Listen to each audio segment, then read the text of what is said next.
one of my favorite Soviet directors is Andrei Tarkovsky. You can see there's references that are being made to Solzhenitsyn, the writer, as a Christ-like figure. That got me thinking to this image here. An image that goes back exactly half a millennium earlier. Good old Jack, right? Can't go wrong with Jack Nicholson. An image from the film About Schmidt, 2002, directed by, is it David Payne, I believe? There is a definite historical reference that is being made here. You might have guessed it. Here it is, coming down. Right? There's no doubt about it that the director is mindful of a painting by Jacques-Louis David. Pennies from Heaven. Very good. Yeah. And Bernadette Peters is also in this one. And I was watching it, and lo and behold, here's this image that comes up of the interior of a theater. And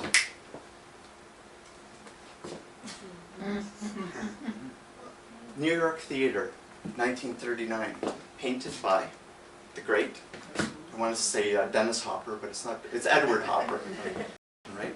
An icon of Americana. Nighthawks, right around the time of the Second World War. Put yourself in my shoes, Eileen. Oh, I have. I know I can't rely on you, Arthur. Not for anything. That's right. Blame it all on me. It's impossible to talk about the topic of art and cinema without invoking Andy Warhol. Yeah. And it's really thanks to Andy being a titanic sort of figure in popular culture and pop art that it became permissible to beg, borrow, or steal any filmic references and make them larger than life. And I won't really get too far into Warhol's career, but I will bring up this image here. And of course you'll all be familiar with the Marilyn series that he did, and Liz, Liz Taylor. Here he is invoking the King, Elvis, in a film that Elvis had appeared in called, what's it called? Flaming Star, 1960. I quite like this image, how Elvis is repeated in 3 times. Instead of brandishing a guitar, he's brandishing a pistol and wearing his best dungarees for this picture. And it's quite interesting that the way it's repeated 3 times, almost mimicking how celluloid is, the celluloid. And if this was in going through a movie projector, that somehow there would be, it would convey motion. But if it was, it would be a still motion because these are all identical. It would still be a still image. It's quite a nice paradox that Andy Warhol has set up here. The paintings of John Abrams, and this is some of the latest pieces that John Abrams has produced. And you could probably guess who this is, right? This is. That's right. Yeah, Princess Grace. Yeah. And thanks to Google image searches, there's the inspiration behind John Abrams' painting. I quite like John's pieces because they're not only are there citations of great moments in cinema history brought to us by Hitchcock, but there's also, you've really got to see these in real life to appreciate the density and the wonderful painterly qualities that it has. And there's a real language of painting in this, like for instance these splatters and the layering and the glazing that happens. And that the only ones used like inspiration and what Bog sends. For now it was lovely music that came to my aid. There was a window open with a stereo on, and I figured right at once what to do.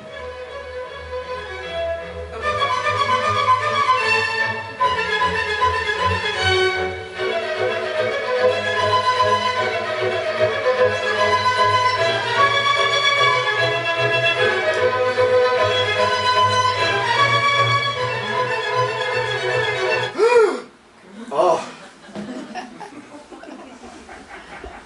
And there it is, a painting that came out of A Clockwork Orange. Seems like she has something to. It's every time like an implement that's metal comes out and it's about to, pierce the skin. Her heart rate goes up. Rosie Shinners. In 1994, I was in the off-campus study program in Florence, and our studios were, and it was in that year in 1994 that OCA occupied the second and third floors of this very building right here. And right next door was a derelict film house, a theater called the Apollo. You can see it's seen better days with more letters that were in its name. And we used to sneak into the Apollo through the roof here. And there was a little latch in there.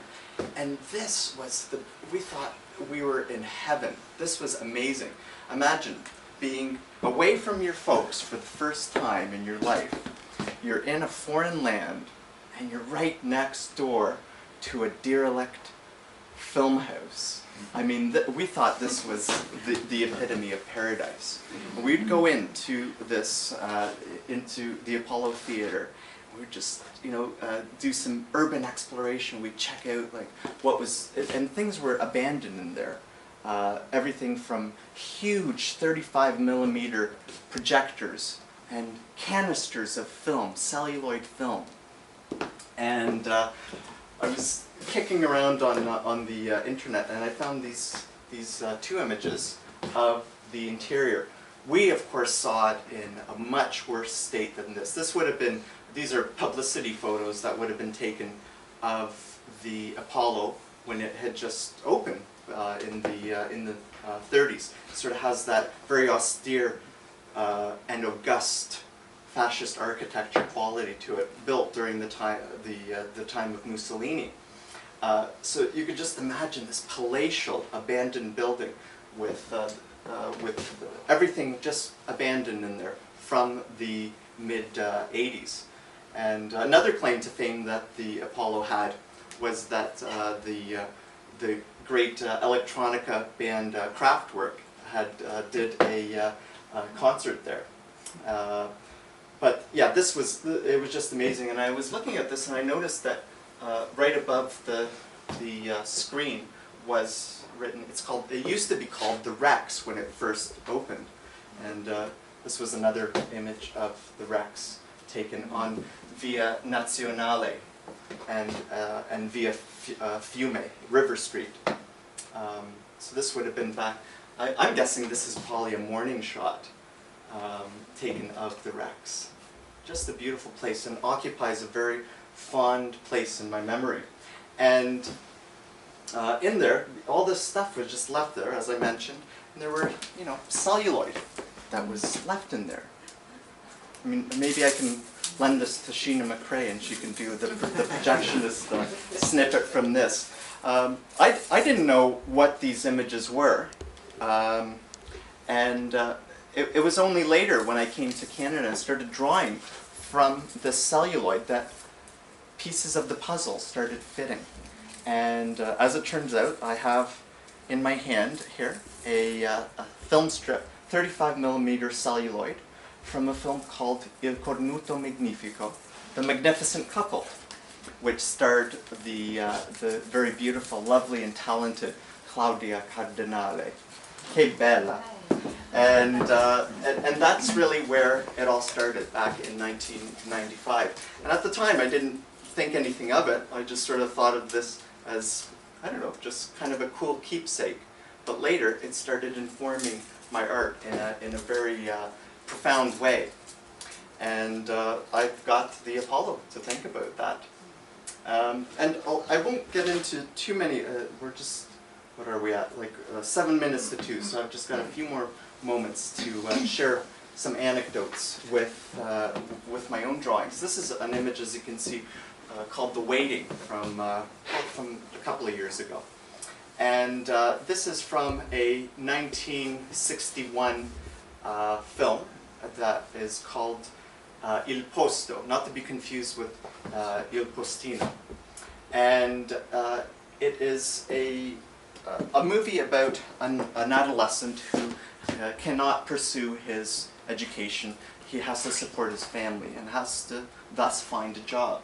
But it's very difficult in the 1960s, as it turns out, to find a job, to crack into the labor market. He does, however, get an interview, and he's called forward to show up for an interview. He goes up the elevator, and on the 10th floor, the doors of the elevator open, and lo and behold, he sees this. At first, it is only this side that he's seeing, and this is a point of view. We're empathizing with what our young, unemployed character is seeing. And there's a real sort of almost a hearkening to neo-realism in this moment. And he looks and he scans and he looks to the left and notices that there are 12 people in this waiting room waiting to go into the same interview for the same position that he has just showed up for. So this drawing is a composite of several moments. It unfurls in cinema through time and space. It's about five or 6 seconds. But here, you experience it as one continuous visual sweep. And that's The Waiting. And the waiting's over. I'll just end off with this one. I quite like this one. Ed Ruscha, great American painter. And something that we've all witnessed. The end. Yeah. Thank you.